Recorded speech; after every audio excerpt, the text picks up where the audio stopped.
하나님께서 오늘 우리에게 주신 영의 양식은 요한계시록 1장 9절 10절.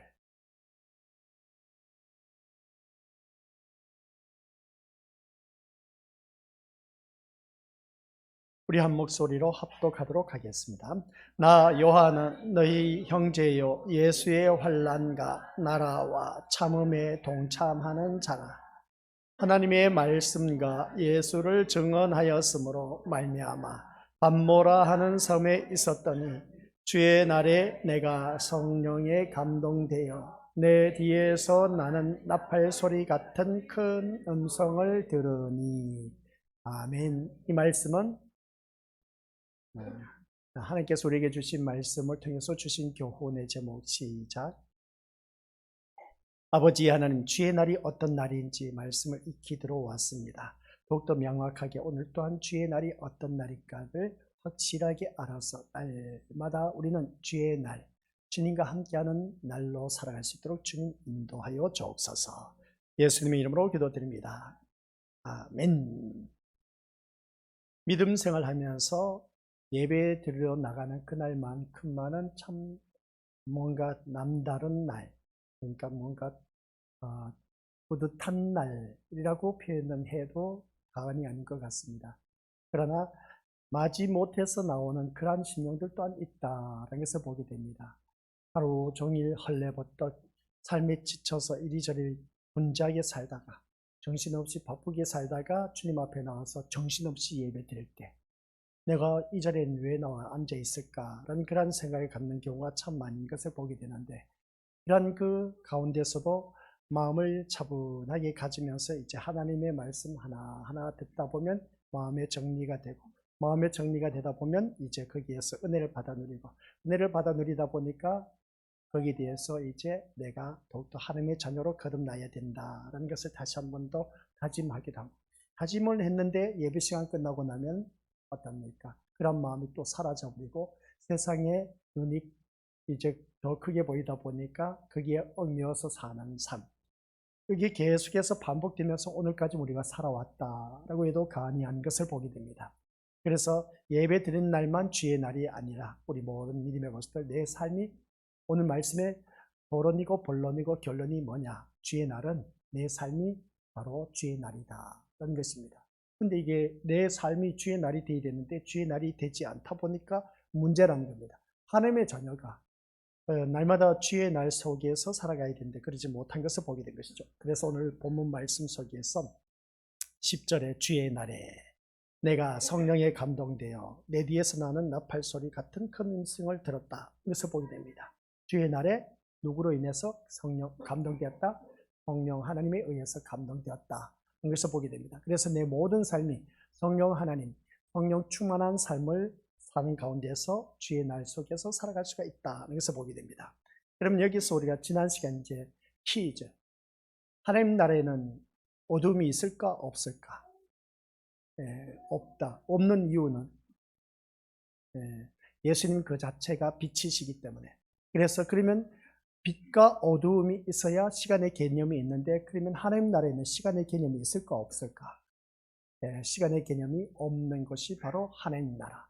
그러면 너무 무의미하지 않느냐라고 생각하실지 모르지만 그게 바로 우리가 생각하는 사람의 판단 기준, 우리가 알고 있는 그 시간의 개념. 그러나 하나님 나라에서는 시간의 개념이라기보다는 시간이 구분이 없다라는 말씀입니다. 그래서 우리는 이 세상 살아가면서 하루가 어떻게 합니까? 시작되면 아침과 저녁이 생기고, 그 다음 우리 밤이 다가오고, 날이 새면 새벽이 다가오고, 이제 반복된 그 모습 볼 때 낮과 밤이 있음으로 인해서 하루가 이제 어떻습니까? 흘러갔다라는 것을 알 수가 있음을 보게 됩니다. 그런 그 모습 볼 때 시간 개념이 있는 것을 보게 되는데, 하나님 나라는 낮과 밤이 없다 보니까 시간의 개념이 없다기보다는 시간이 구분이 없다라는 것을 알 수가 있음을 보게 됩니다. 그래서 주의 나라는 해도 달도 필요가 없는 나라가 바로 하나님 나라. 그것은 예수님 자체가 빛이시기 때문에 그렇다는 것을 알 수가 있음을 보게 됩니다. 그래서 오늘날 우리가 세상은 해와 달이 있기 때문에 날과 시간의 구별을 할 수가 있음을 보게 됩니다. 주님의 날에는 그런 것이 없다는 것이죠. 그래서 오늘 이 자리에 앉아 계신 우리 것들 모두 다가 주님의 날, 주의 날, 이 주의 날을 다시 한 번 더 명확하게 알아보자는 말씀입니다. 세상 모든 것이 이제 베드로 후서에서 바라보면 거기 주의 날이 나오고 있는 것을 보게 되는데, 그 말씀 속에서 어떻습니까? 하늘에 큰 소리가 떠나가고, 그다음 체질이 뜨거운 불에 풀어지고, 땅과 그 중에 있는 모든 일들이 다 드러나리라 한 이 말씀을 바라보니까, 이 주의 날에 체질이 다 불에 풀어진다라고 했을 때 소멸되어진다는 말씀입니다. 그러니까 엄청 무서운 무시무시한 그런 날이다라는 것을 보게 됩니다. 주의 날. 그래서 세상에 남아있는 것이 다 아무것도 없이 다 사라진다라는 것입니다. 그래서 하나님은 이 세상을 버렸고, 버린 이 세상에 인류를 구원하시기 위해서 독생하신 예수 그리스도를 이 땅에 보내셨는데, 이 세상 사람들은 예수님을 죽이셨다는 겁니다. 죽이신 예수님은 이 세상을 떠나가셨습니다. 그래서 오늘 이 자리에 앉아 계신 우리 고수들은 이 세상을 버리신 그 하나님, 우리 또한 이 세상을 버리면서 살아가야 된다라는 사실입니다. 그래서 하나님이 나와 함께 하신 이유는 세상 모든 것을 하나 둘 제거하기 위해서 함께 하신다라는 뜻 아시겠습니까? 그러면서 하나님께서 또 우리와 함께하고 계신 이유는 내 뜻을 이루기 위한, 우리 내 뜻을 이루기 위한 것은 다 이 세상에서 어떻습니까? 어떤 결과물을 얻기 위해서 내 뜻을 이루기 위해서 분주하게 살아가는 그 모습 보게 됩니다. 근데 하나님이 나와 함께 하신 이유는 내 뜻 저버리고 하나님 뜻을 이루기 위해서 함께 하신다라는 사실. 그래서 우리는 하나님이 함께 하신 그 믿음의 모습 속에서 내 뜻이 아닌 전적인 하나님 뜻을 이루기 위해서 내가 지금 살아가야 된다는 걸 꼭 명심하시고, 또한 우리가 살아가는 모든 삶 속에서 주님이 오신 날은, 그날은 뭐라고 했습니까? 심판이 있다고 했습니다. 바로 우리가 주님이 나와 함께 하신 것은 지금 이 순간에도 심판하시기 위해서 함께하고 계신다라는 사실, 그게 바로 임마누엘 하나님이시다는 걸 꼭 기억하시기 바랍니다. 그래서 하나님이 지금 나와 함께하고 계시면서 심판하고 계시는데, 어떻게 심판하시느냐? 천재지변이 일어나고 한 그 모습 볼 때 땅이 갈라지고 지진이 일어나고, 그것으로 인해서 어떻습니까? 용암이 분출되고, 그로 인해서 우박과 아울러서 때에 맞지 않는 폭설이 내리고 장마가 일어나고, 우리 올 겨울을 바라봐서도 우리 계속해서 비가 왔지 않습니까? 이 겨울에 어떻게 이 비가 이렇게 올 수가 있을까? 기상이변이란 것이죠. 이런 그 모습 보면 한마디로 표현해서 심판의 대상이 되고 있는 하나님이 버림받은 이 세상, 심판하고 있다라고 해도 과언이 아닌 것을 보게 됩니다. 그래서 구약에서는 노아 방주 사건, 세상의 제약이 간영함으로 말미암아 심판을 하겠다고 했습니다. 무엇으로? 물로 심판하겠다고 했습니다. 물로 심판할 그 모습을 바라보았을 때에 우리 믿음들, 거기에서 우리가 깨닫는 것이 무엇이었을까? 거기에서 우리가 깨닫는 것은 다른 것이 아니었다. 세상이 심판받는다 할지라도 하나님 말씀에 온전히 순종하는 사람은 남는다는 것입니다. 구원받는다는 것이죠. 바로 그게 누구였습니까? 노아였습니다. 노아는 하나님 말씀에 온전히 순종함으로 말미암아 그 홍수 심판, 사람들은 다 물에 수장되어서 죽었지만은, 그러나 노아의 가족 식구는 살아남았습니다. 그 이유는 뭐라고요? 노아의 위상은 바로 그것이었다고 했습니다. 하나님 말씀에 순종함으로 말미암아 살아남은 구원의 가족이다. 여기서 보게 된 것이죠. 오늘 이 자리에 앉아 계신 우리 믿음의 식구들 또한 역시 하나님 말씀에 순종했을 때 내가 살아남는다라는 것을 꼭 명심하시길 바랍니다. 불순종하게 되면 결국은 우리 또한 하나님의 심판의 대상이 되어서 머지않아 다시 오실 예수 그리스도, 그 예수 그리스도께서 우리를 심판하신다는 겁니다. 그래서 불순종한 사람에게는 심판이 두렵지만은, 그러나 우리에게는 구원의 은총이 주어지기 때문에 엄청난 축복의 날, 구원의 날, 기쁘고 즐거운 날이라고 말할 수가 있음을 보게 됩니다. 이게 바로 주님 오신 날은 두 가지를 안고 온다. 하나는 심판, 하나는 구원. 그래서 심판받아서 멸망에 떨어지는 사람은 지옥에 떨어지지만, 그러나 우리 믿음의 식구들은 한결같이 구원받아서 저 영원한 천국에 이를 수가 있다라는 사실. 그러면 이 말씀을 통해서 주의 날, 그 주의 날은 바로 주님이 다시 오시는 그날, 재림의 날을 말할 수가 있는데, 지금 이 순간 우리가 살아가는 삶 속에서도 우리가 주의 날에 임하고 있다라는 것을 꼭 기억하시기 바랍니다. 그래서 주의 날을 했을 때, 주의 날을 예수님이 재림하시는 날로만 보지 마시고 모든 것이 다 소멸되어지고 사라지는 날로 보자는 말씀입니다. 그래서 이 세상은 다 소멸되어지고 사라집니다. 그래서 하나님이 이 세상을 버리셨습니다. 버린 이 세상, 우리 독생자 예수 그리스도께서는 우리를 구원하시기 위해서 또한 이 땅에 오셨지만, 인류가, 사람들이 어떻습니까? 예수님을 죽이기까지 했습니다. 그래서 우리 예수님은 이 세상을 떠난 것이죠. 우리와 똑같이 우리 또한 이 세상을 버려야만 하늘나라에 갈 수가 있고, 또한 우리는 이 세상을 떠나야 할 우리들의 인생입니다. 그래서 우리는 떠나야 할 이 세상에 살면서 주의 날이 어떠한 것인가를 날마다 경험하면서 더 주님 앞에 신실한 모습으로 바로 서가야 된다는 걸 꼭 기억하시기 바랍니다. 그래서 세상의 모든 것이 다 사라지고 부서지는 것을 의미하는 것이 바로 우리가 주의 날이라고 하는 것을 보게 됩니다. 요한계시록에서도 똑같은 말이죠. 시간적인 그 개념의 날이 아니라 모든 것이 다 소멸되어져 버리고 없는 상태, 그게 바로 요한계시록에서 말씀하고 있는 여기서 10절 주의 날이다 라는 것을 알 수가 있습니다. 그래서 성경 말씀을 바라보니까 천년이 하루 같다라는 말씀이 있음을 보게 됩니다. 시간이란 의미가 아니란 것이죠. 천년이 하루 같다, 하루가 천년이 같다. 이것은 날과 시간의 의미가 없는 그러한 세계를 말하고 있다는 것을 보게 됩니다. 그래서 주님 안의 세계, 바로 시간과 상관없는 묵시의 세계를 말하고 있다는 것을 보게 됩니다. 그래서 우리 믿음의 식구들에게 숙제를 냈습니다. 아담 때에 우리 민족들 나이의 개념이 있었을까 없었을까 라고 했을 때에 우리 성경 말씀에 바라보니까 아담의 나이가 기록된 것이 있습니까 없습니까? 아담이 그때 당시에 창조되었습니다. 하나님의 형상 따라 지음을 받아서 창조가 되었는데 하나님의 신이 손으로 빚으신 것이죠. 진흙을 이겨서 우리가 아담을 만드신 그 하나님, 나이의 개념이 없었습니다. 그런 모습을 바라봤을 때에 아담이 처음 창조되었을 때 그 수명이 얼마였겠는가라는 것을 우리가 살펴보자는 것이죠. 아담이 처음 창조되었습니다. 살아가는 그 수명이 얼마나 되었느냐라고 했을 때 몇 년 살았다라는 것은 없습니다. 그때는 몇 살이라는 개념이 없다는 것이죠. 그러면 여기서 우리가 생각해 보는 거, 우리가 예전에는 생각하지도 못했지 않습니까? 아담과 하와의 나이가 없습니다. 없다라는 이유가 무엇을 의미하고 있을까? 이걸 우리가 한번 생각해 보자는 것이죠. 우리는 나이 옆에 있는 믿음의 식구도 한번 물어보시길 바랍니다. 나이가 몇 살입니까? 우리 미디어스들 자기 나이도 몰라. 그냥 살다 보니까, 너무나 바쁘게 살다 보니까. 네. 누구는 뒤에서 이렇게 말하고 있는데 무슨 뜻인지 아시죠? 51살이라고 그렇게 손으로 말을 하고 있는 것을 보게 되는데, 우리 미디어스들 나이가 몇 살이라고요? 이 자리에서 제일 오래 나이 드신 분이 누구겠습니까? 우리 김봉인 검사님?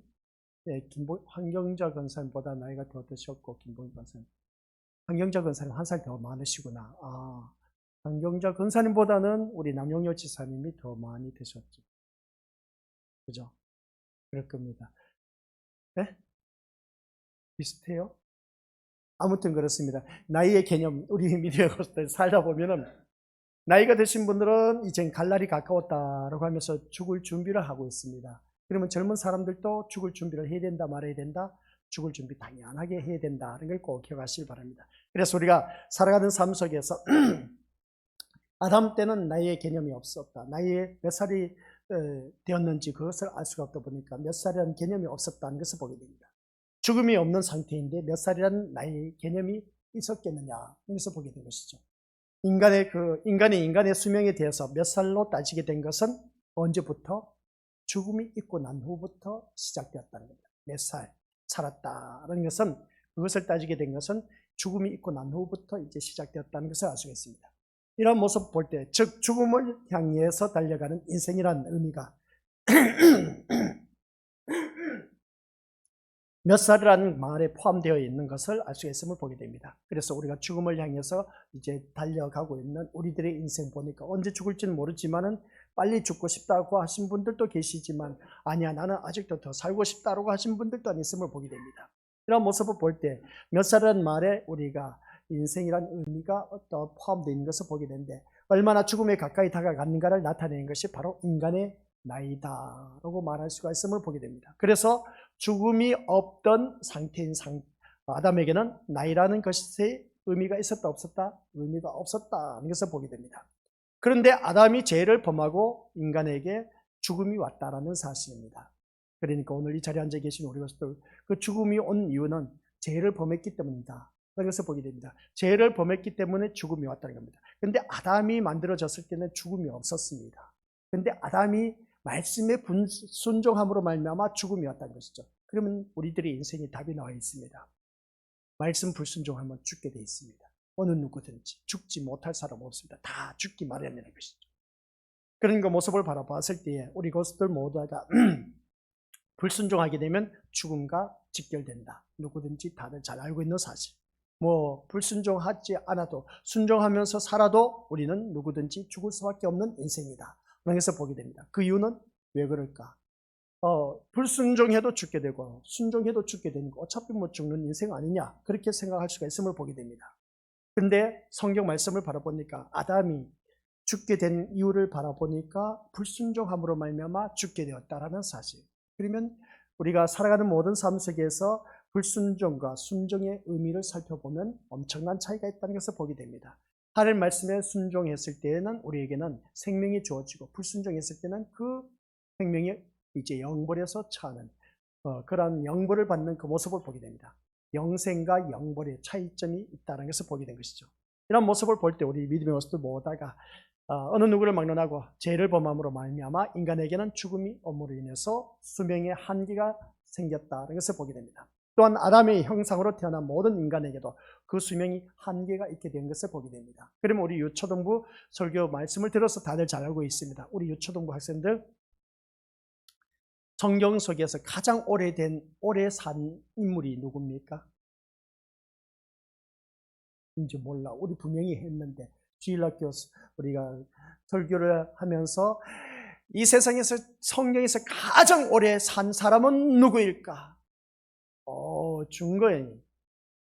무드셀라. 와, 아무도 몰라. 우리 중건이만 알았어. 세상에. 야, 중건이 내가 이따 과자 하나 줄게. 진짜 맛있는 과자. 근데 중건 그것만 맞추지 마. 무드셀라가 살았는데 몇 세까지는 살았습니까? 그러면 내가 과자 한 봉다리를 다 줄게.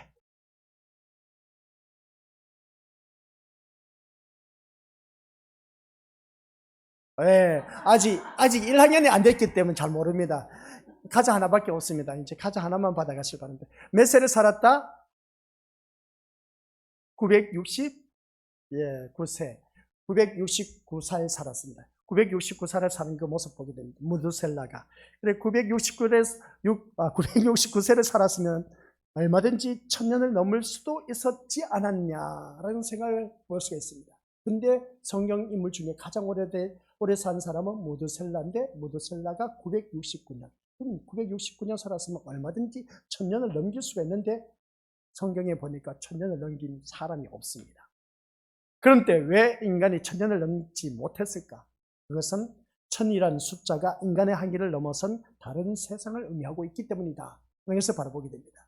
즉 죽음이 있는 인간 세상이 아닌 다른 세상을 의미하는 것이 1000이라는 숫자가 가지고 있는 의미이다 라는 말씀입니다. 그래서 하루가 1000년 같다, 1000년이 하루 같다는 말씀이 그 1000이라는 의미가 뭔가 있다는 것이죠. 그래서 한마디로 표현해서 이 1000이라는 숫자의 의미는 뭐냐라고 했을 때에 보여주도록 하겠습니다. 시작. 영생을 표현하는 의미로 1000이라는 숫자를 사용하고 있다는 겁니다. 그래서 1000년이 하루 같고 하루가 1000년 같다라고 그렇게 표현한 것을 보게 된 것이죠. 그래서 이 말씀을 통해서 영생을 표현한 의미로서 1000이라는 숫자가 기록된 것을 보게 됩니다. 이처럼 예수님 안에서는 날이라든지 시간이라는 개념이 있다 없다? 시간이라는 개념이 없습니다. 예수님 안에서 사는 삶. 그래서 단지 어떤 상태를 말할 뿐이라는 것이죠. 뭐라고요? 어떤 상태를 말할 뿐이다. 예수님 안에서 사는 사람은 시간 구분이 없고 개념이 없고 어떤 상태를 말하고 있다. 따라서 일주일 중 하루가 주님의 날이라고 하는 것은 새날이 되었는데도 불구하고 옛것을 붙들고 놓지 않으려는 어리석은 뿐이다. 이것을 보게 되는데 이 주님의 날에는 날이라는 의미가 없습니다. 그래서 날이라는 의미가 없다면 주님의 나라의 거룩한 날과 거룩하지 않는 날의 구별이 있다는 것 자체가 성경에 대해서 너무나 모르고 있는 무지함이다라고 말할 수가 있음을 보게 된 것이죠. 그러면 사도 요한이 주의 날에 성령에 감동되었다라고 하는 것을 바라보게 됩니다. 이 말씀을 보니까 사도 요한의 오늘 본문 말씀 속에서 주의 날에 성령에 감동했다라고 하는 것을 보게 된 것이죠. 성령에 감동되어 하는 말씀 볼 때 여기서 말한 주의 날이 무엇을 말하는 것인지에 대해서 말씀을 드리고자 하는 것입니다. 앞서 말한 대로 주의 날은 세상 모든 것을 부숴버리는 날, 세상 모든 것이 다 멸망하고 없어지는 날, 분물불에 다 흩어진다는 것을 볼 때에 다 사라지는 날. 그래서 주의 날은 세상의 모든 것을 부숴버린다. 근데 우리가 살아가는 삶의 모습을 보니까 어떻습니까? 세상 것을 추구하고 살아가고 있는 것을 보게 된 것이죠. 교회에 나와서도 세상 것을 바라보고 교회에 나오신 분들이 참 많이 있다는 것을 보게 됩니다. 그래서 우리 서로 물어보시길 바랍니다. 교회에 무엇 때문에 나오셨습니까? 어떤 목적을 갖고 나오셨습니까? 어떠한 기대를 갖고 나오셨습니까? 어떠한 소망을 갖고 나오셨습니까? 이걸 우리가 물어보면 한결같이 내가 예배를 드림으로 인해서 뭔가 하나님 앞에 복을 받기 위해서, 그러니까 뭔가 하나님으로부터 복을 받기를 원한 것은 세상에 뭔가 더 잘되고 형통하고 부족함이 없이 풍성하고 차고 넘치고 하는 모든 일들이 잘되고 막힘없이 술술술 잘 풀리고 내 자녀가 더 출세하고 내 하는 사업이 더 번창하고, 이러한 간절한 기도의 함으로 말미암아 교회에 나오는 믿음의 식구들이 있다는 겁니다.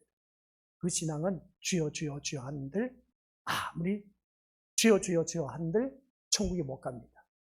이 세상 것을 바라보고 나오면 된다 안 된다? 안 된다는 것입니다. 왜냐 하면은 우리 한번 성경 말씀 찾아보도록 하겠습니다. 로마서 8장. 신약 성경입니다. 구약에 가서 찾지 마시고 신약 성경 249쪽 로마서 8장 5절, 6절, 7절, 8절. 우리가 교회에 나오는 우리 귀한 믿음의 심령들은 이러한 정신으로 나와야 된다. 이러한 자세, 이러한 마음을 가지고 나와야 됩니다. 그래서 그 말씀이 우리가 어떻게 기록되었느냐라고 했을 때에 로마서 8장 5절부터 8절까지 시작. 육신을 따르는 자는 육신의 일을, 영을 따르는 자는 영의 일을 생각하나니 육신의 생각은 사망이요 영의 생각은 생명과 평안이니라. 육신의 생각은 하나님과 원수가 되나니 이는 하나님의 법에 굴복하지 아니할 뿐 아니라 할 수도 없음이라. 육신에 있는 자들은 하나님을 기쁘시게 할 수 없느니라. 아멘. 하나님을 기쁘시게 할 수 없는 자는 천국에 갈 수가 있다 없다? 못 갑니다. 하나님의 법에 굴복하지 않으면 그 사람 또한 어떻게 합니까? 지옥에 갈 수밖에 없습니다. 또 우리 믿음의 것들 하나님과 원수가 되면 천국 못 갑니다. 아시겠습니까? 그 결론은 뭐다? 육신의 생각. 육신의 생각은 세상 생각, 세상 걱정, 근심, 세상 것 가지고 주님 앞에 나온 사람은 천국 못 갑니다. 답이 나와 있지 않습니까? 우리 믿음의 것들. 그러니까 교회에 나오더라도 어떤 생각을 갖자? 영의 생각을 갖고 주님 앞에 나오자. 육신의 생각을 가지면 우리 천국에 못 갑니다. 교회에 왜 다니신다고요? 우리 믿음의 식구들? 천국 가기 위해서. 천국 가기 위해서 나오셨다면 그러면 천국 가는 것이 바로 영의 생각입니다. 그 영의 생각으로 가득 차야 되는데 육신의 생각, 세상의 생각으로 가득 차다 보니까 교회에 나왔어. 교회 나오니까 목사님 설교하는 거 보니까 요한계시록 참 말씀도 어려운 건데 그 말씀 또 전하네. 그 말씀 또 이제 계속해서 1년 내내 들어야 되는데 이 말씀 언제 다 끝날까 하면서 걱정 근심에 서는 사람. 왜 그럴까? 그렇게 생각하는 자체가 나는 교회에 나오면 이 세상 것을 바라보고 나왔지, 영원한 세계를 바라보고 나오지 않았다는 그 마음의 그 모습을 보게 된 겁니다. 그러다 보니까 목사님의 말 한마디가 나의 그 심령에 와닿아서 위로가 되고, 그리고 그것을 통해서 힘과 용기와 소망을 갖고 나를 살아가는 삶의 모습 속에서 북돋아주고, 그래서 뭔가 힘을 얻고 들어갈 수 있는 그러한 시간이 되었으면 참 좋은데, 목사님은 이 세상 것에 대해서 말씀하지 않다 보니까 내 마음이 너무나 아파. 그러다 보니까 어떻습니까? 교회 나오고 싶은 마음이 없다는 겁니다. 이게 바로 우리 믿음의 것들, 내가 지금 어디에 속했다는 것을 알 수가 있습니다. 육에 속했는지 영에 속했는지. 우리가 교회에 나올 때는 한결같이 내 뜻, 내 소원 성취하기 위해서 나오면 된다 안 된다? 안 됩니다. 그 사람은 한결같이 지옥에 갈 수밖에 없습니다. 천국 못 갑니다. 아셨죠? 지옥이란 단어를 쓰니까 다들 그냥 듣기 기분 나빠하는데 지옥 갑니다라고 하기보다는 천국 못 갑니다. 이 말이 더 좋을 것 같아요. 그죠? 그러니까 우리 믿음의 식구들은 절대로 이 세상 걱정, 근심, 이 세상을 갖고 뭔가 바라보고 저에게 위로를 받기를 원해서 이 자리에 나오지 마시길 바랍니다. 하나님의 말씀으로 위로를 받아 누리시기 바랍니다. 나는 누구다? 하나님의 자녀. 하나님의 자녀는 누구의 말씀을 통해서? 하나님의 말씀을 통해서 위로를 받으셔야 돼요. 청길령 목사의 입에 말씀 나온 것을 하나님의 말씀. 그래서 구약 선지자들과 제가 늘 말씀드리지 않습니까? 답은 나와 있어. 구약에도 선지자가 있었습니다. 신약에도 사도들이 있었습니다. 오늘날 이 시대는 목회자가 있습니다. 한결같이 하나님의 말씀의 메시지를 받아서 선포를 합니다. 선포를 하는데 구약에도 선지자가 있었는데 거짓 선지자가 있었다 없었다? 있었습니다. 신약에 사도들도 있었는데 그 사도들도 있었지만 거짓 사도들도 있었다 없었다? 있었습니다. 오늘날 이 시대는 거짓 목자도 있지만 참된 목자도 있다는 사실. 항상 거짓이 있었습니다.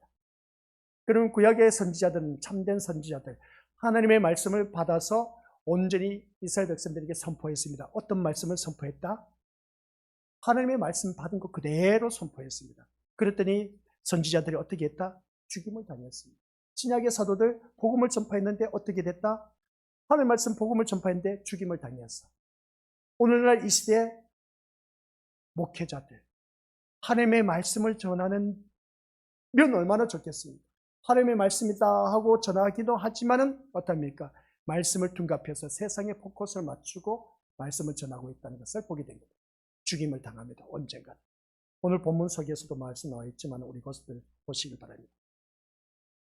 사도 요한이 말씀 하나님과 말씀만 예수님만 증언했다는 것을 어디에 나와 있다? 오늘 본문 말씀 1장 9절 마지막에 나와 있습니다. 보시길 바랍니다. 1장 9절 보니까 같이 읽어보죠. 시작. 나 요한은 너희 형제요 예수의 환난과 나라와 참음에 동참하는 자라. 하나님의 말씀과 예수를 증언하였으므로. 예, 거기까지. 증언하였으므로 말미암아 바모라 섬에 있었다는 것을 보게 됩니다. 누구의 말씀? 하나님의 말씀과 누구를 증언했다? 예수를 증언했다는 겁니다. 오늘날 교회에서 바로 이것만 전해야 됩니다. 하나님의 말씀과 예수님만 증언해야 되는데 엉뚱한 말을 전하는 사람은 거짓된 목자. 그러면 그것은 우리 것을 믿을 필요가 없다. 그 교회에 다닐 필요가 없다. 아셨죠? 온전히 하나님 말씀과 예수 그리스도에 대해서 증언한 그 교회만 다니시길 바랍니다. 어느 교회든지. 그 교회는 저도 얼마든지 적극적으로 추천하고 싶습니다. 그러니까 우리 믿음의 식구들 누구든지 하나님의 말씀이 아니고 예수 그리스도에 대해서 증언하지 않으면 우리 것들 그 교회에 다닐 필요가 있다 없다? 없다. 다시 한번 우리 요한복음 5장 39절 우리 믿음의 식구들에게 늘 말씀을 들려주었습니다. 다시 한번 찾아보시기 바랍니다. 요한복음 몇 장 몇 절? 네, 5장 39절 150쪽입니다.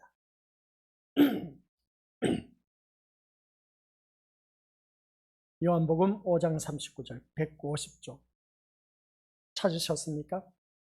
시작. 너희가 성경에서 영생을 얻는 줄 생각하고 성경을 연구하거니와 이 성경이 곧 내게 대하여 증언하는 것입니다. 아멘. 교회 다니면 영생을 얻는다. 영생을 얻는 것을 바라보았을 때 우리 주님께서 이 땅에 오신 목적이 자기 백성을 저희에게서 구원하시기 위해서 오셨다.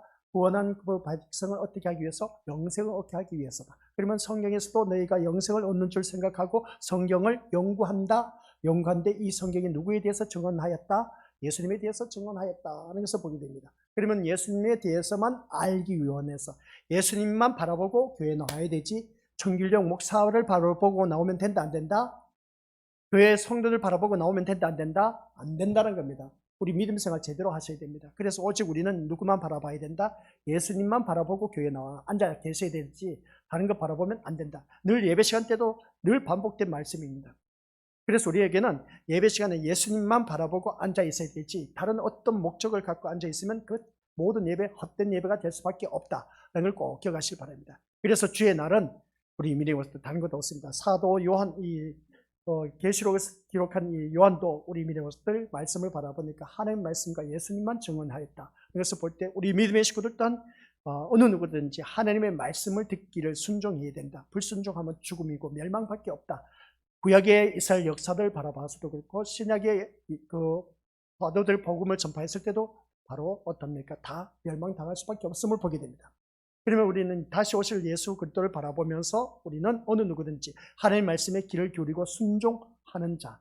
그런 순종하는 자에게는 구약의 노아의 가족 식구들이 하나님의 말씀에 순종했을 때 살아남아서 구원받은 것처럼 우리 또한 신약 이 시대에 노아의 방주 안에 들어와 있습니다. 이 노아의 방주가 바로 교회라는 것이죠. 그 안에 들어온 우리들은 한결같이 말씀에 순종한 사람들이 들어와 있습니다. 그러면 끝까지 말씀에 순종해야 돼. 순종해야 되는데 우리는 순종하지 못하고 불순종하면서 산다는 겁니다. 그러면 결론은 다 수정되어서 죽음밖에 없습니다. 죽음이라는 것은 곧 지옥에 떨어질 수밖에 없다는 것이죠. 그래서 우리가 말씀에 온전히 순종해서 모두 다 구원받은 자로서 영원한 세계에 이룰 수가 있어야 된다는 걸 꼭 기억하시기 바랍니다. 그래서 제가 말씀드리고자 하는 것은 뭐냐?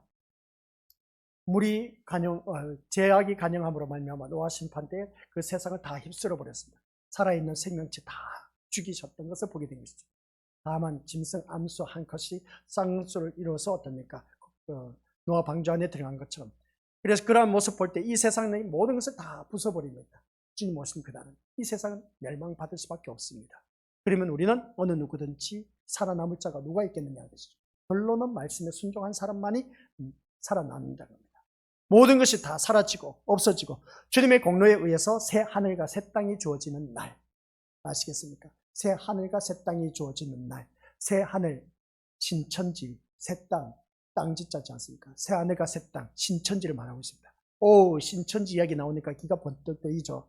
이만희 교주 아시겠습니까? 그 신천지에 다니지 말라는 겁니다. 우리 믿음으로들 예수님의 자리에 신천지 이만희가 그 올라 앉아 있습니까? 우리 믿음으로들 그게 어찌 예수라고 말할 수가 있겠냐 것이죠. 그런 그 모습을 바라봤을 때 참 허무맹랑한 짓을 하는 것을 보게 됩니다. 그래서 주님의 공로에 의해서 새 하늘과 새 땅이 주어지는 날 하니까 신천지 자기들만이 14만 4천 그 어떻습니까? 인원이 찼다는 겁니다. 다른 사람들은 지옥에 간다는 것이죠. 그 사람들이 오히려 온팍 그냥 지옥에 떨어질 사람들이에요. 그래서 우리 믿음의 식구들께서는 주님의 공로에 의해서 새 하늘과 새 땅이 주어지는 날이 바로 주의 날. 꼭 기억하시기 바랍니다. 다시 말해서 어떤 상태를 말하는 것이 주의 날이다. 어떤 상태를 말하는 것이 주의 날이라고 하는데 어떤 상태가 뭐냐라고 했을 때 그게 어떤 상태는 바로 우리들의 삶을 말하고 있습니다. 우리들의 삶이 곧 주의 날이라는 것을 잊어서는 안 된다는 것입니다. 그래서 요한이 주의 날에 본 것이 무엇입니까? 주의 날에 본 것은 오늘 본문 속에서 보니까 예수님을 봤다는 겁니다. 예수님을 봤습니다. 예수님의 모습을 봤다는 것이죠. 그런데 그 모습은 예전에 주님이 살아계셔서 함께 다닐 때의 약해 빠진 그 모습이 아니라는 겁니다. 가슴에 금띠를 띤 무서운 모습이었습니다. 예수님. 이 모습은 마치 우시아가 죽던 해에 이사야가 성전에서 본 하나님의 모습과 같았다고 합니다. 그때 하나님을 본 이사야는 뭐라고 했는지 아십니까? 바로다 나여 망하게 되었다는 겁니다. 구약에는 하나님을 보면 죽임을 당했습니다. 그래서 어떻습니까? 이사야가 화로다 나여 망하게 되었구나 라고 그렇게 고백한 것을 보게 됩니다. 하나님을 본 자는 어느 누구든지 죽음을 볼 수밖에 없었습니다. 그런 모습을 볼 때. 그런데 예수님을 모습을 본 요한은 어떻게 했다? 어휴 예수님 반갑습니다 하고 그냥 안아야 되는데 이 사도 요한을 바라보니까 어떻게 했습니까? 예수님을 본 모습을 보고 땅에 엎드렸다는 거예요. 땅에 엎드렸다는 것이죠. 요한이 과거에 예수님을 보고 땅에 엎드린 적이 있었냐는 것이죠. 아니라는 겁니다. 과거에 함께 다니던 예수님을 다시 만났으니까 반가워하면서 어떻습니까? 부둥켜 안고 그렇게 해야 되는데 땅에 엎드렸다는 것입니다. 그것은 전혀 다른 모습의 예수님이었기 때문이다 하는 것을 알 수가 있는 것이죠. 얼굴 모습이 다르다는 것이 아니라 전혀 새로운 예수님을 만난 것입니다. 밤모섬에서. 그러다 보니까 예수님의 모습이 우리가 아까 천국에는 주님의 나라는 어둠이 있다 없다? 없다는 겁니다. 왜? 예수님 자체가 빛이시기 때문에. 빛이 나다 보니까 엎드릴 수밖에 있겠냐는 것이죠. 여기서 이제 답이 나옵니다. 주의 날에 사는 사람의 모습이 나옵니다. 엎드린 삶. 그러니까 예수님의 그 모습이 예수님의 모습이 어떻습니까? 전혀 다른 예수님의 모습을 보다 보니까 이 사도 요한은 얼굴을 어떻습니까? 엎드릴 수밖에 없었다는 것을 보게 됩니다. 그래서 요한은 예수님을 만나고 자신을 심판한 예수님을 알게 되었다는 것을 보게 됩니다. 그 예수님을 만나서 알게 된 것은 자신을 심판하신 예수님. 그래서 땅에 엎드린 것을 보게 된 것이죠. 이게 바로 이사야 선지자가 하나님을 만난 그 상태로 들어가는 것을 보게 됩니다. 이것이 바로 주의 날. 달리 표현하면 우리 믿음으로들 예수님을 만난 그 상태가 바로 주의 날. 예수님을 진짜 만난 그 심령 상태. 이게 바로 주의 날입니다. 우리 믿음의 식구들 주의 날이 언제입니까? 내가 주님을 영접한 그날. 아시겠습니까? 그러면 주님을 영접한 그날이라면 내 모든 삶이 주의 날이 되어야 되는데 주의 날이 아니야. 어떤 데는 마귀 종노릇 하고 있네. 지옥의 삶을 살고 있는 것을 보게 됩니다. 주의 날은 우리 믿음들 아까 제가 말씀드렸지 않습니까? 하나님 우리와 함께 하신데 무엇 때문에 함께 하신다? 심판하십니다. 주의 날은 심판의 날이에요. 주의 날은 심판의 날이라는 것입니다. 그래서 우리는 날마다 심판을 받고 있습니다. 내 마음 속에 하나님께서 심판을 하고 계신데, 그래서 나와 함께 하시면서 나를 늘 심판하고 계셔. 공의와 정의로 심판하고 계십니다. 우리는 불의를 바라보면 참지를 못하지 않습니까? 정의를 발휘해서 어떻습니까? 그것을 올바르게 고쳐나가는 것을 보게 됩니다. 아주 좋은 모습입니다. 이건 우리 믿음들 세상 사람들도 잘합니다. 불의를 보고 참지 못한 그런 정의로운 사나이들이 얼마나 많은지 몰라. 근데 공의로운 심판을 하고 계십니다. 공의로운 심판은 우리 믿음들 성경 말씀을 보니까 공의의 열매는 화평이요, 그 결과는 생명과 평안이라고 하는 것을 보게 됩니다. 그래서 우리들에게 생명과 평안이 있느냐? 내 마음속에 평안이 없으면 심판을 받고 있습니다. 지금 불안하고 긴장이 막 돌고 어떻습니까? 막 떨고 있다는 것을, 두려워하고 있는 것은 내가 지금 주님으로부터 심판받고 있다는 증거. 사람이 그렇지 않습니까? 평소에는 몰라. 도둑질을 했다가 사람 가슴이 어떻습니까? 쿵덕쿵덕 뛰어 그냥. 그러면 어떻습니까? 무슨 일이 터질 것 같아. 왜? 가슴이 뜨는 이유가 뭐겠습니까? 나쁜 짓을 했기 때문에 심판을 받고 있는 거야. 그런 일들이 우리 미리 도둑질 안 해본 사람이 있습니까? 없습니까? 다 한 번씩 해봤을 겁니다. 따라서 예수님을 만난 상태에는 땅에 엎드리는 것을 말하고 있음을 보게 됩니다. 결국 주의 날이라는 것은 시작, 어떤 상태로 세상을 살아가느냐를 말하는 것이지 시간으로서 날을 말하는 것이 아닙니다 하는 것입니다. 주의 날은 뭐라고요? 시간을 말하는 것이 아니라 어떤 날을 세상을 살아가느냐는 겁니다. 어떤 날이 뭐겠어요? 어떤 상태가 뭐겠습니까? 어떤 상태라는 것은 어떤 삶으로 살아가느냐가 중요한 겁니다. 이게 바로 주의 날입니다. 그럼 내 지금 살아가는 삶의 모습을 보자는 겁니다.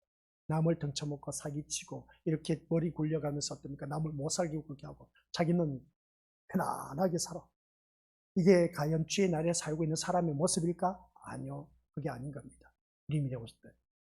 이런 모습을 바라봤을 때 내가 지금 어떤 상태로 살아가느냐, 내가 지금 어떤 상태라고 하는 것은 내가 어떤 지금 삶으로 살아가고 있느냐, 그걸 바라보면 내가 주의 날에 살고 있다, 안 살고 있다는 것을 충분히 알 수가 있음을 보게 됩니다.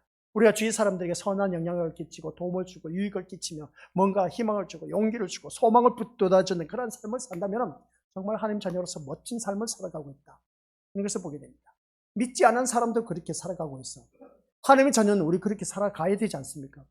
그것도 살아가지 못하면서 어떻게 내가 하나님의 자녀라고 말할 수 있을까?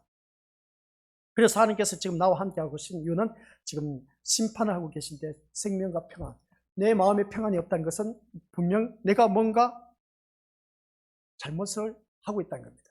잘못에 대한 결과는 어떻게 되냐? 제가 늘 말씀드렸지 않습니까? 지금 내가 불행한 삶을 살고 있다는 것은 과거에 주어진 시간, 잘못된 시간의 보복이다라고 했습니다. 이게 바로 성경에 나와 있는데 그 말씀이 뭐라고요? 심는 대로 거둔다라는 것입니다. 내가 과거에 어떻게 살았느냐에 따라 지금 내가 삶의 결과로 살아가고 있다는 것.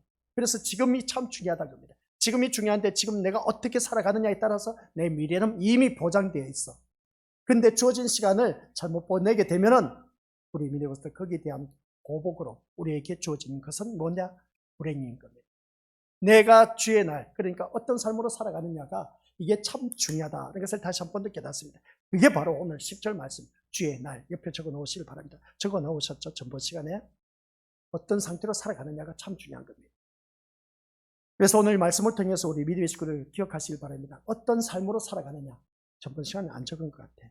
주의 날 했을 때 어떤 삶으로 살아가느냐. 어떤 삶을 말하고 있다. 그게 바로 주의 날입니다. 주님이 기뻐하시는 삶으로 사느냐, 아니면 내가 세상 것을 취해서 빠져 살아가느냐, 거기에 따라 달라진다. 여기서 보게 됩니다. 그래서 찬송가 가사 내용 중에 내 주 예수 모신 곳이 그 어디나 하늘나라라고 했지 않습니까? 내 주 예수 모신 곳이 그 어디나 하늘나라가 되고 있습니까? 그게 바로 주의 날입니다.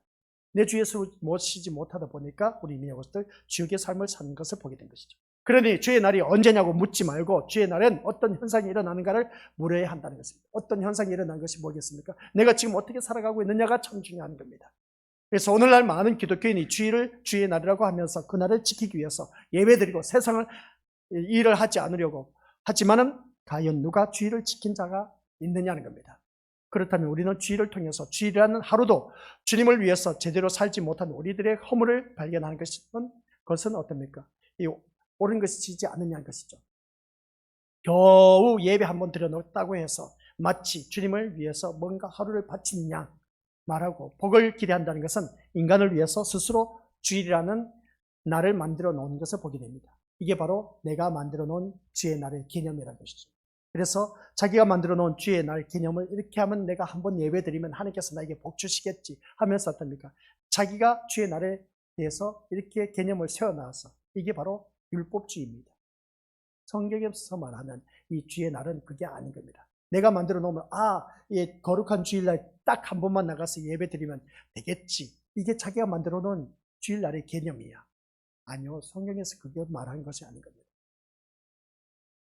우리가 기억하시길 바랍니다. 주의 날은 우리가 주님이 나와 함께 하신 삶, 그러니까 내 삶으로 인해서 내 삶의 결과가 무엇인가를 보자는 겁니다. 지금 내 삶의 결과를 바라보면 내가 과거에 주의 날을 살지 못했던 그런 일들이 너무나 많다는 겁니다. 말씀 안에서 살지 못한 것이 너무나 많다는 것이죠. 그것으로 인해서 지금 내가 심판을 받고 있다고 생각하시면 됩니다. 그러나 늦진 않았습니다. 앞으로 나에게 주어질 시간이 얼마나 주어졌는지 모르지만 하나님의 말씀에 온전히 순종하는 삶으로 산다면 노아와 같은 구원의 방주에 들어갈 수가 있다는 겁니다. 천국에 이를 수가 있다는 것이죠. 근데 계속해서 교회를 다니면서 불순종하게 되면 우리 미니원스도 어떻게 되겠습니까?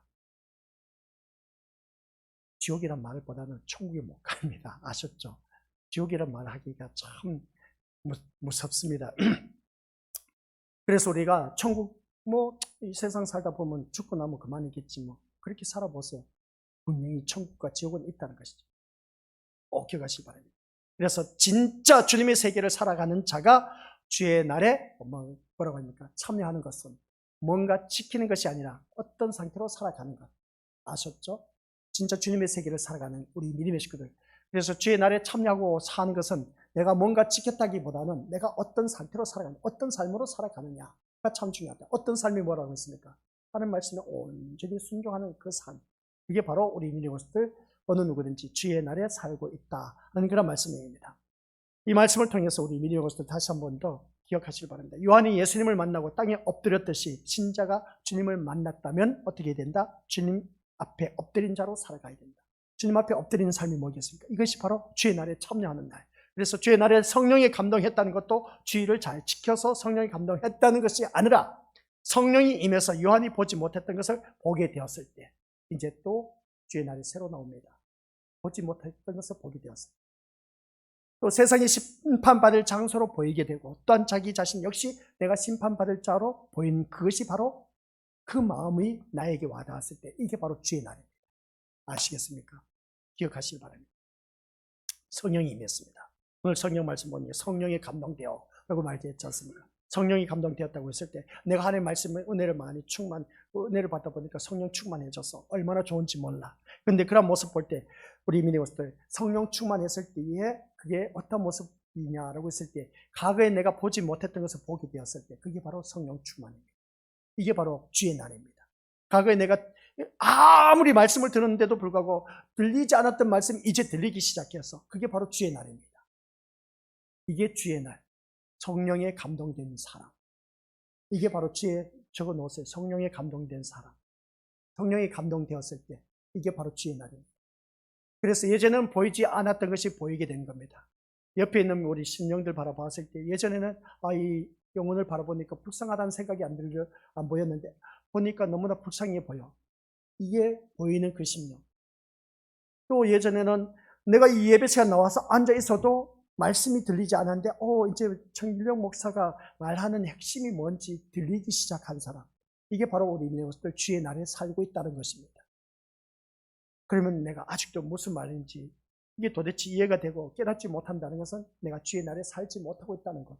그래서 왜 그러냐 했을 때 세상 것으로 찌들어져 살고 있기 때문에 그렇다. 그래서 세상 것을 우리가 제거해야 되는데 아직도 세상 것이 내가 나를 겹겹이 싸고 있어서 이것을 빨리 벗어 던지고 그 겹겹이 쌓인 것을 벗어 던져야 되는데 제거해야 되는데 제거하지 못하고 있다 보니까 주의 말씀이 들리지도 않고 보이지도 않는 겁니다. 이게 진짜 불쌍한 영혼입니다. 교회 백날 다녀도 도대체 이 말씀이 뭔지 몰라. 말씀이 너무 어렵다고 그렇게 표현할 수밖에 없습니다. 말씀이 어렵다 보니까 들리는 귀가 없어 그냥 포기를 해버린 것이죠. 학생들이 공부하는 데 있어서 들려야 뭔가 이해가 돼야 공부하는 맛이 나는데 교회 나와서도 그렇습니다. 이 말씀 선포되고 있는데도 귀에 들리질 않아. 들리지 않다 보니까 이게 모든 게 다 막 복잡하고 어렵게만 들려. 이게 바로 오늘 우리들의 병폐입니다. 주의 날에 살지 못하고 있고 마귀 사탄의 종로를 타고 있다 하는 것을 기억하라는 것이죠. 그만큼 내가 세상에 찌들어져 있다. 그 이유는 아까 로마서 8장 5절, 6절, 7절, 8절에서 말하고 있는 육신의 생각으로 찌들어져 있기 때문에 하나님의 말씀이 안 들려. 영의 생각만 하면은 하나님의 말씀이 들릴 수밖에 없고 하나님 하시는 일을 보게 된다는 것이죠. 자기 자신을 볼 줄 알아야지. 자기 자신을 볼 줄 모르면 우리 믿음으로서 하나님 백성 되기 힘들어. 그래서 주여 주여 주여 한들 천국에 못 들어가요. 아시겠습니까? 천국에 못 들어가는 것은 뭐죠? 딱 두 가지 단어, 두 글자. 다들 아시죠? 지옥입니다. 지옥 가기 싫다면 우리 것들 신앙생활 제대로 잘 하셔야 됩니다. 그래서 오늘 우리 것들 이 말씀을 통해서 주의 날 자기 자신이 심판받을 수밖에 없는 그런 자로 보이는 것, 이 세상이 심판받을 장소고 멸망할 수밖에 없는 장소로 보이는 그 영적인 눈과 귀가 열리는 그 순간, 이게 바로 주의 날인 겁니다. 오늘날 말씀이 우리에게 묻는 것은 주의 날에 참여하는 자로 살아가느냐는 겁니다. 내가 주의 날에 얼마나 살아가고 있는 것인지. 이사야가 하나님을 만나고 요한이 예수님을 만난 그 상태가 오늘 저와 여러분에게 있는 길을 묻고 있다는 것을 보게 됩니다. 그래서 예수님을 만난 자의 상태는 보지 못하는 것을 보게 되는 것. 아시겠습니까? 예수님을 만난 자의 그 상태는, 예수님을 만난 자의 그 모습은 뭐라고요? 내가 예전에 보지 못했던 것을 보게 되는 것. 이게 바로 예수님을 만난 사람이고 주의 날에 사는 사람. 그것은 뭐랍니까? 이 세상은 심판받을 장소로 보게 되었다는 것. 멸망받을 수밖에 없고 이 세상은 결국은 다 버림받을 수밖에 없는 그런 세상. 이걸 알게 되는 사람. 그 다음 자기 자신 역시 심판받을 존재에 불과하다 하는 것을 깨닫는 사람. 이런 것이 바로 주의 날에 살고 있는 자의 마음 자세. 세상은 심판받을 수밖에 없는 장소고 또한 자기 자신 역시 심판받을 수밖에 없는 그런 존재라는 것을 깨닫는 그 심령. 그 심령을 갖고 있는 사람이 바로 주의 날에 살고 있는 하나님의 자녀라는 것을 보게 됩니다. 내가 심판받을 죄인임을 알게 되었을 때 심판의 주인이신 예수님을 만난 이상 엎드리지 않을 수가 없다는 겁니다. 그러니까 예수님밖에 붙잡을 수밖에 없고 예수님만이 나의 목적이 되고 나의 소망이 되어야 된다는 겁니다. 그래서 이 모든 예배 시간은 예수님을 붙잡지 않으면, 예수님을 놓치면, 예수님이 나의 소망이 되지 않으면, 예수님이 나의 목적이 되지 않으면 모든 예배 다 심판받을 수밖에 없고 지옥이 아니지 천국에 못 갑니다. 아시겠습니까? 그래서 말씀 통해서 마지막 결론입니다. 우리 것들 세상을 심판의 장소로 보고 살아가고 계십니까? 이 세상을 심판의 장소로 보고 살아가고 계시냐 물어봐도 아니요, 목사님, 이 세상은 얼마나 살기 좋은데. 아니요, 그렇게 생각하실지 모르지만은 그 노아 때도 어떻습니까? 부어라 마시라 했습니다. 소돔과 고모라 성도 멸망할 때도 부어라 마시라 했습니다. 세상이 얼마나 좋은데 부어라 마시라. 돈만 있으면 뭐 최고입니다. 얼마나 좋은 세상인데 심판받을 장소 누가 이렇게 보겠냐는 거죠. 이렇게 살기 좋은 세상이. 다들 세상 좋아갖고 돈만 있으면 뭐든지 마음껏 누리면서 뭐 자기가 하고 싶은 거 다 하고 싶은 것이 바로 이 세상 아닙니까? 바로 그겁니다. 마귀의 자녀는 이 세상이 다이기 때문에 세상 것에 빠져서 살아갈 수밖에 없어. 그러나 우리는 이 세상 거 누리지 못한다 할지라도 더 좋은 세계가 우리를 펼쳐지고 있다는 겁니다. 그 세계가 바로 천국이라는 것이죠. 그래서 이 세상을 심판의 장소로 바라보지 못하고 아직도 깨닫지 못한 그런 심령들은 아직도 우리는 어떻습니까? 주의 날에 임하지 못하고 있다는 상태. 주의 날에 임하지 못한 사람은 천국에 못 갑니다. 아시겠습니까? 그렇다면 여러분에게 의미 있는 것은 세상에 아무것도 없어야 합니다. 세상 것이 없어야 돼요.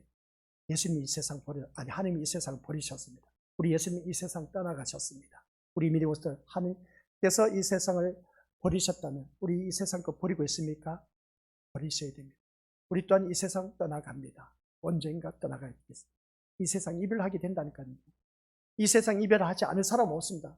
떠나가야 돼. 그러면 이러한 자세로 살아가는 사람이 바로 주의 날에 살고 있다는 말씀입니다. 오직 그리스도만 생명으로 남아있어야 된다는 말씀입니다. 바로 그 그리스도 앞에 엎드린 자로 살아가는 것. 이것이 바로 주의 날에 참여하는 오늘 신자의 모습이다 라는 말씀입니다. 우리 믿음의 식구들 모두가 정말 오직 그리스도만 나에게 소망이 되고 생명으로 남아있는 사람, 그 사람만이 우리는 천국에 갈 수 있다는 겁니다. 교회 왜 나오셨습니까? 천국 가셔야죠. 천국 가려면 예수님만 바라보고 지구전하며 나아가야 됩니다. 그렇게 육신의 생각, 세상의 생각으로 나오지 마시고, 세상 내가 뭔가 이 예배를 드림으로 인해서 뭐 기대치를 갖고 엉뚱한 짓 하지 마시고, 이 예배를 드림으로 인해서 예수님을 통해서 내가 천국 갈 수 있다는, 그래서 교회 나올 때 어떠한 기분으로? 천국 가는 기분, 그 기쁜 마음, 그 기분으로 주님 앞에 나오는 겁니다. 근데 천국 가는 그 기분으로 나오지 않고 오히려 세상 뭔가 기대를 바라보고 나온다는 것은 우리 모습들 잘못된 신앙, 백날 신앙생활 해봤자 천국에 못 갑니다. 무슨 말씀인지 이해가 되시죠? 천국 가려면은 우리 믿는 모습들 주의 나라에 사는 거예요. 주의 나라에 사는 것은 세상 것 다 제거하고, 아시겠습니까? 오직 예수님만이 나의 생명으로 보여야 된다. 그런 것을 기억하시고, 또한 우리 믿는 모습들 이 주의 나라는 하나님 말씀에 순종하는 사람. 그래서 순종하는 사람은 이 세상이 어떠합니까? 심판받을 장소로 보일 수밖에 없고, 내가 또 대상의 존재일 수밖에 없다. 그런데 예수님 때문에 내가 천국 갈 수 있게 되었다는 사실. 이게 바로 우리 믿음의 식구들, 주의 나라에 살고 있는 사람의 모습. 또한 하나님이 이 세상을 버리는 것, 우리 또한 이 세상을 버릴 줄 아는 그런 세상 것 욕심내지 말고 쌓아두려고 하지 마시고, 있는 거 퍼주고 나눠주고 섬기고 복음 전파하는 데 사용하시고, 아시겠습니까? 또한 예수님이 이 세상 떠나갔습니다. 우리도 이 세상 떠나갑니다. 그리 떠나가는 그 마음 자세로 사는 것, 이게 바로 오늘 우리가 살아가는 주의 날입니다. 머지않아 주님 오시는 그날에 주의 날이 임한다. 그게 아니고, 그날도 맞지만 지금 이 순간 우리가 살아가는 어떤 상태, 내 삶의 상태를 보고 주의 날에 살고 있는지 안 살고 있는지, 그게 바로 천국과 직결되어 있다는 것 꼭 명심하시기 바랍니다. 아버지 하나님, 은혜 감사드립니다. 주의 날에 살고 있는지 아닌지 오늘 말씀을 통해서 깨달았습니다. 하나님이 이 세상을 버린 것, 또한 아버지 하나님, 우리도 버릴 줄 아는 자가 되게 하옵소서. 근데 희한하게 교회 나올 때마다 세상 것을 바라보고 나오고 있음을 보게 됩니다. 뭔가 세상 결과물, 좋은 것을 바라보고 내가 이렇게 예배를 드리면 뭔가 하나님께서 복 주시겠지 하면서 세상의 기대치를 갖고 나온 어리석은 자, 결국은 천국에 못 간다라는 사실. 그러나 이 모든 것을 하나하나 제거하는 것, 세상의 모든 욕심 제거할 때 아버지 하는 그것이 바로 주의 날에 사는 삶, 또한 아버지 하는 은혜 가운데 우리 어느 누구든지 이 세상을 떠나간다는 것, 예수님께서도 이 세상을 떠나간 그 모습을 보면서 우리 또한 이 세상을 떠나가야 할 텐데, 그러나 계속해서 현실에 안주하며 세상에 안주하려고 세상 것을 부여잡으려고 하는 우리들의 모습, 이건 주의 날이 아니라 마귀의 날, 지옥의 날이라는 것을 잊지 말게 하옵소서.